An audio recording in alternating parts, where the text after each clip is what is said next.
Hello friends, welcome to editorial analysis by simplified civil services.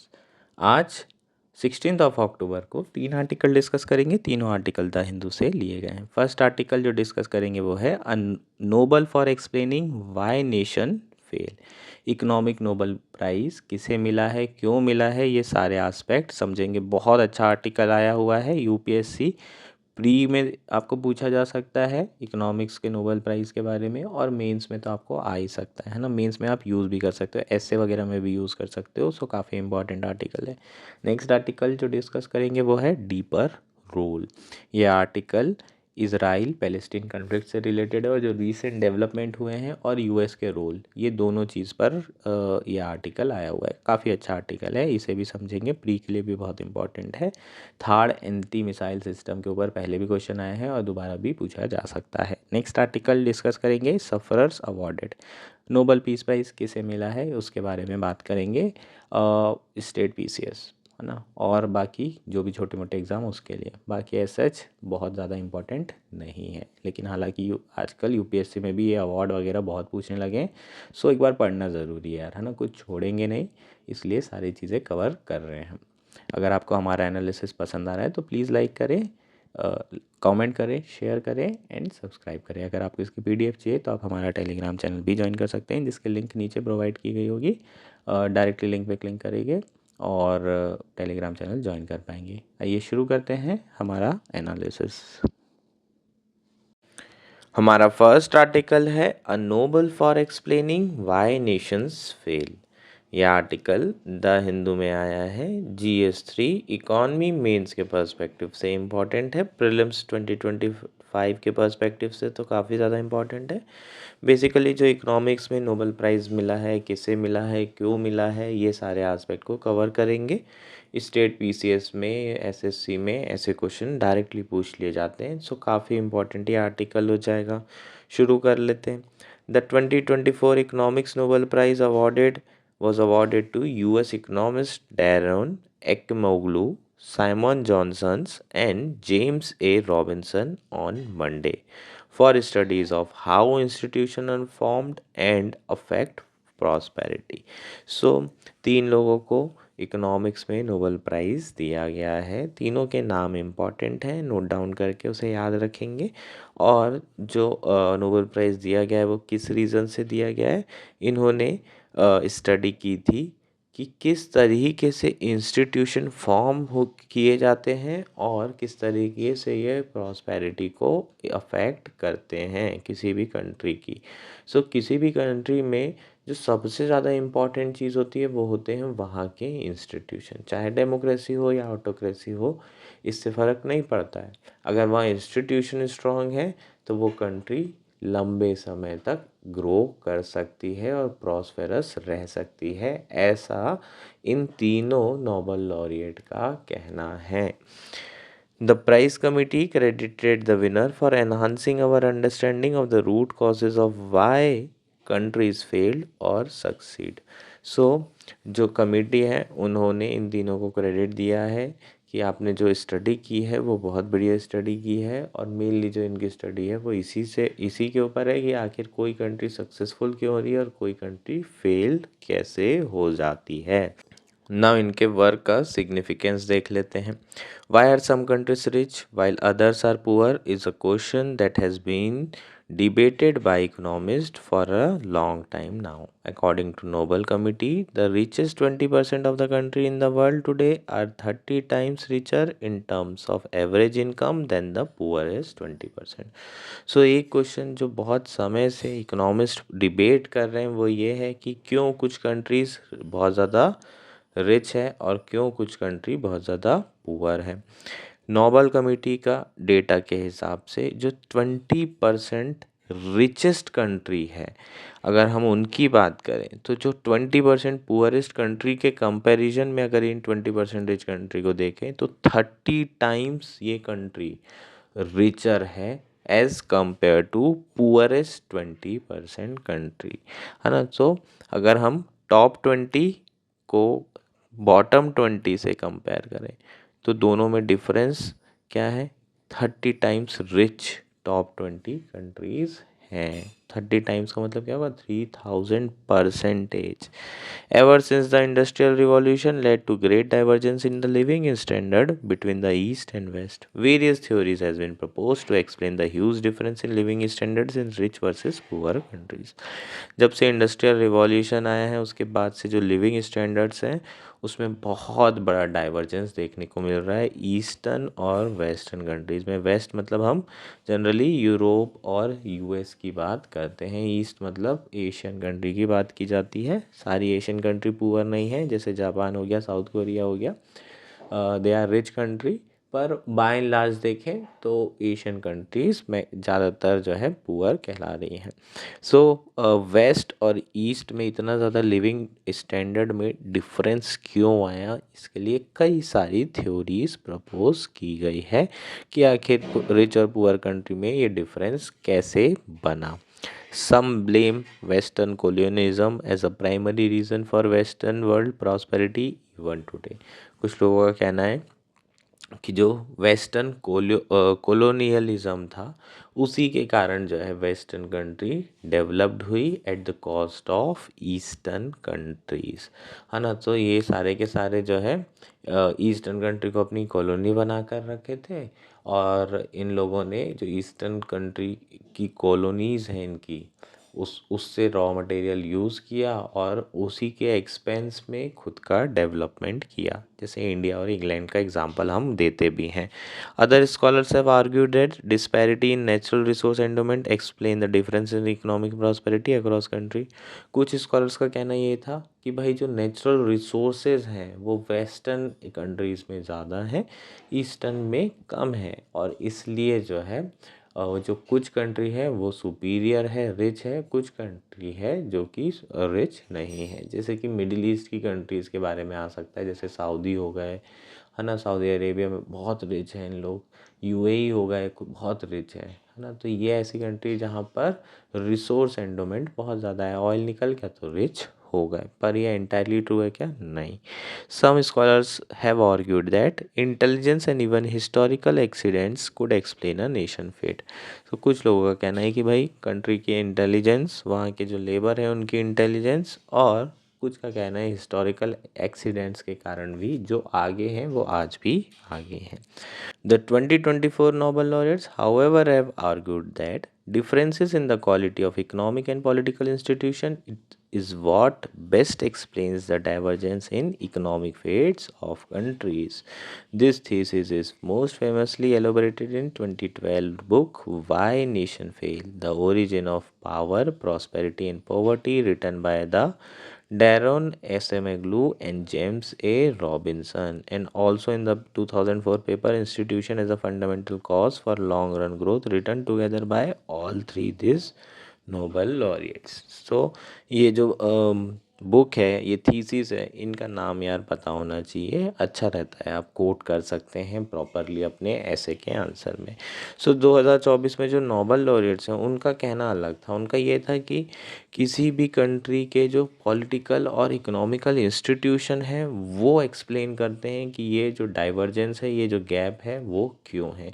अगर कोई country में institution बहुत स्ट्रॉन्ग है और लॉन्ग टर्म ग्रोथ वाले हैं तो ऑब्वियसली वहाँ पर इकोनॉमिक ग्रोथ होगी, लंबे समय तक होगी, और वो नेशन फेल नहीं होगा। लेकिन अगर किसी कंट्री में इंस्टीट्यूशन प्रॉपर नहीं है, वीक इंस्टीट्यूशन है, तो वो जो नेशन होता है उसके चांसेस बहुत ज़्यादा होते हैं कि वो सर्वाइव ना करे और फेल हो जाए। सो यहाँ पर जो quality of economic and political institution है ये डिसाइड करते हैं किसी भी कंट्री का fate. Why is the quality of institutions so important?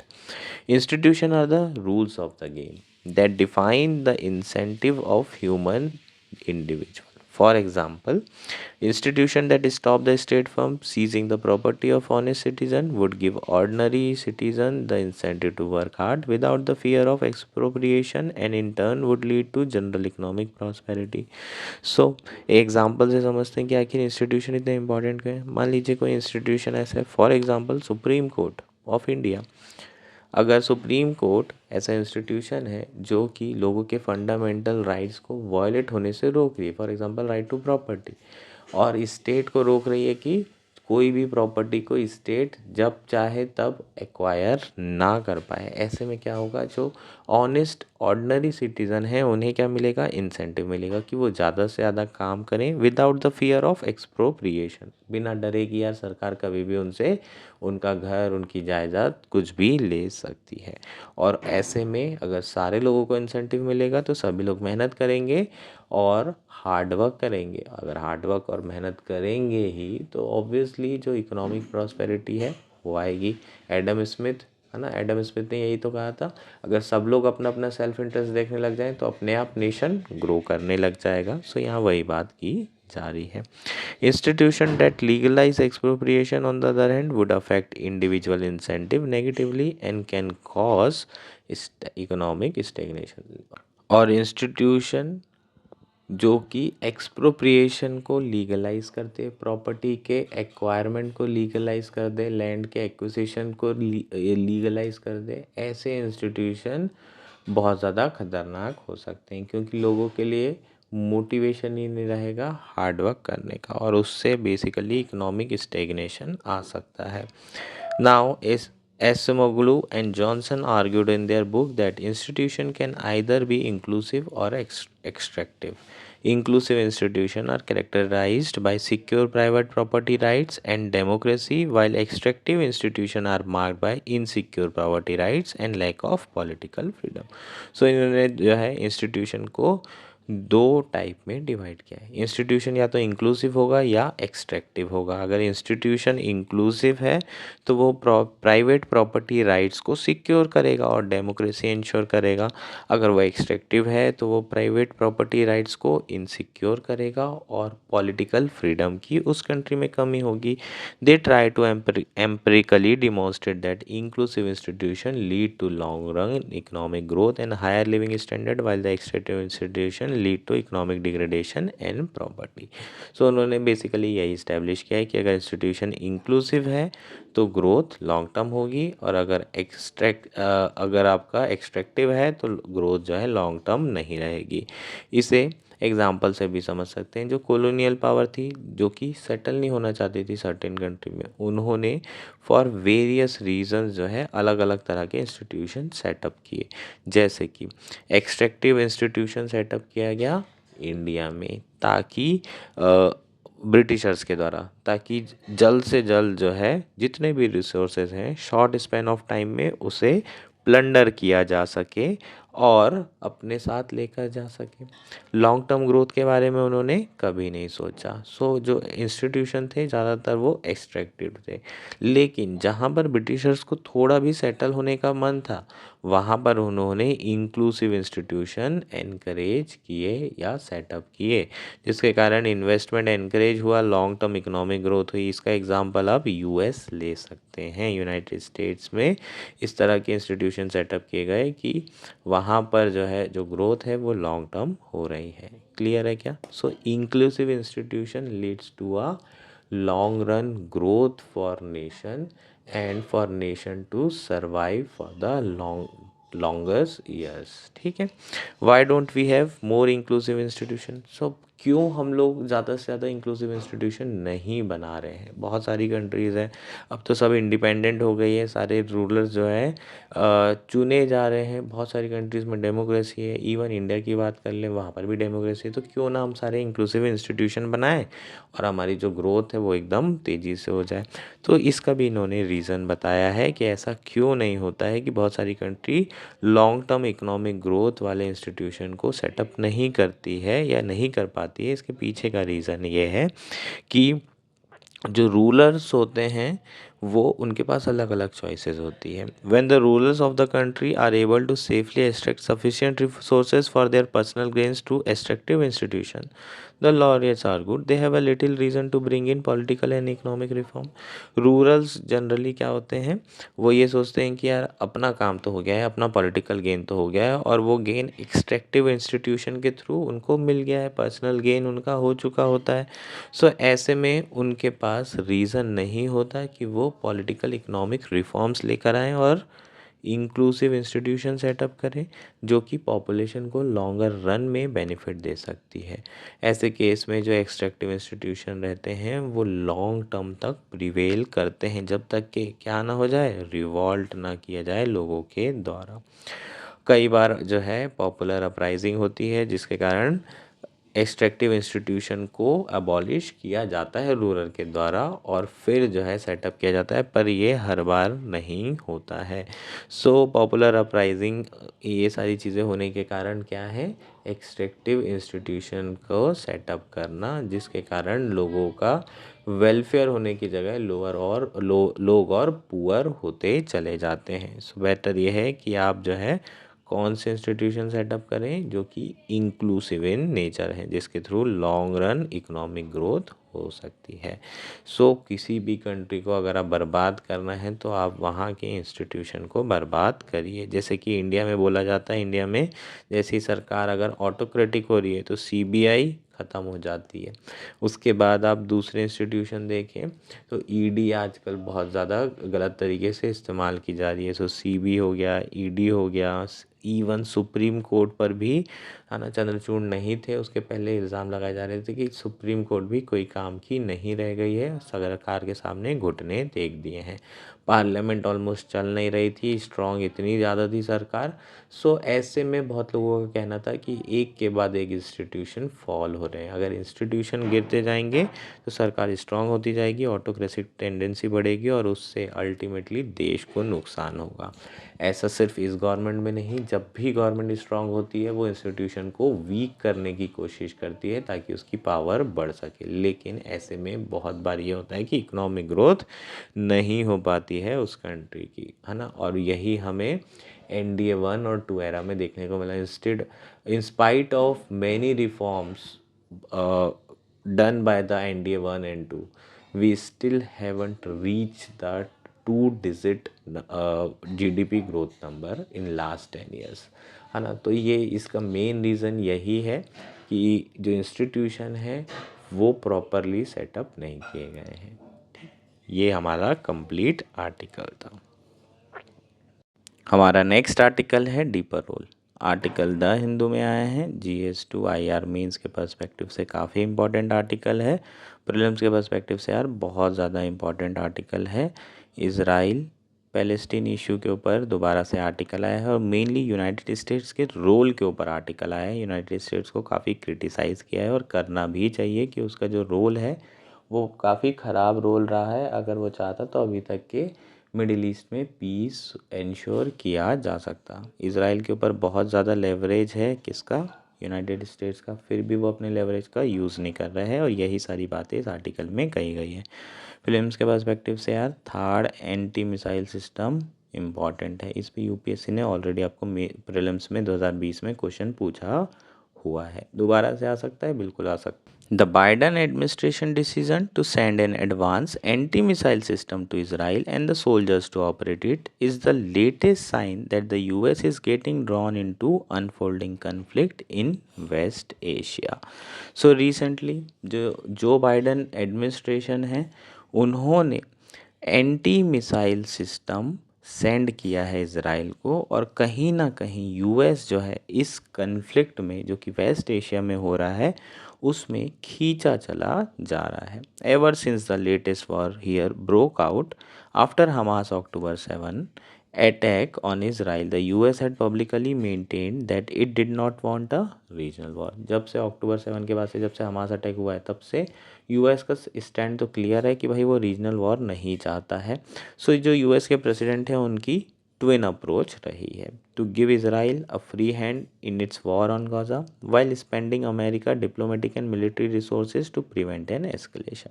तो ट्विन अप्रोच क्या है कि एक तो इसराइल को फ्री छोड़ दो, उसको जो चाहिए वो उसको दे दो। दूसरा जो डिप्लोमेटिक और मिलिट्री रिसोर्सेज है उसका यूज़ करके वॉर को एस्केलेट होने से रोकना है। कैसे किया ये आगे देखते हैं।